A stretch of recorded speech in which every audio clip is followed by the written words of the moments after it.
Baloncio. Yung anak ko po si Bravery Faith Baloncio po. Siya yung yung pasyente ko po na 6 na taon na po lumalaban sa sakit niya.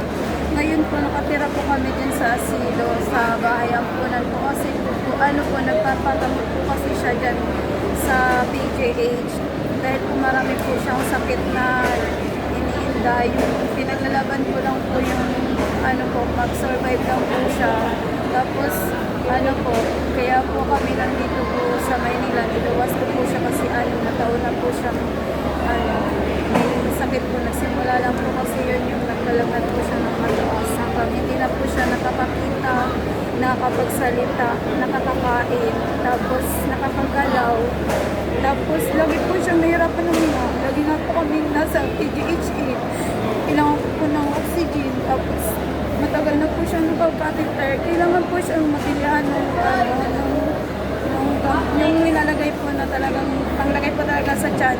6 na taon na po siyang nagtitiis nung catheter niya po na dapat po mapalitan ko na po yun. Ilan taon na siya, ma'am? 6 na taon na po. Tapos Message po sa city, sa taxpayers, tsaka po kay Mayor. maraming salamat po sa tulong na binigay niyo po sa amin. Napakalaking tulong po nito kay Pay. Lalong-lalo na po makakabili po ako ng mga pangailangan niya po. Sobrang nagpapasalamat po ako kay Lord kasi hindi niya po kami pinapabayaan. Lagi po kami nagdarasal. At lagi ko po ipagdarasal po kami, lalo na po si Mayor kasi ngayon lang po ako nakapagpapagdarasal. Hindi po ako nakakatanggap ng ganito kaalagang pera. Kaya gagamitin ko po ito ng tamang kaibigan para mabili niya po lahat na pangailangan niya na matagal po na po gustong bilhin sa kanya. Papatulong na lang po ako sa social worker para mabili niya po lahat ng pangailangan po ni Bibi. Maraming salamat po. God bless you all po sa inyong lahat. So ma'am, naniniwala kayo na ginamit si Yorme ng Panginoon Diyos para ilapit yung tulong? Alam niyo po, nagsimba po kami kasi hindi po yan nakakalabas si Bibi dahil po sa niya nga virus, di ba po dito marami po nung madre po na nagaling Bicol, bigla po siyang nag-chat na ate, punta ka ng kaya po ipag-grab ko na lang kayo. Tapos lahat po ng dasal po kay Mahal na pong nasari nung parang tinupad yun na po isa-isa. Kay Yorme, no? Opo, tapos sabi ko na lang sa kanya yung na lang, lagi ko pong pinakausap si Bibi na lumaban ka kasi sinukuan na din po siya ng pamilya ko ako na lang talaga po mag-isang lumalaban sa kanya.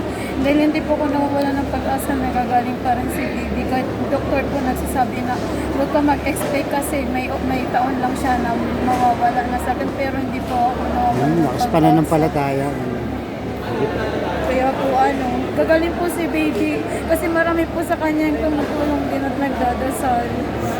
And ma'am, magkano naman pong halaga ang natanggap nating tulong mula sa ating mahal na Mayor? 50k po. Bibili ko po ito ng kasi 6 na taon na po siyang naka-catheter. Tapos nasa 30k mahigit po kasi yung tube niya dito na nireseta po ng doktor niya.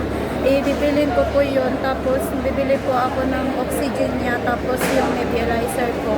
Tsaka gamot niya po. Para lahat po talaga hindi po Malaking talaga tulong na kasi yun. mahirap po ang panahon na yun. Nag-isa lang po ako Salamat, ma'am. Salamat po. Thank you, ma'am.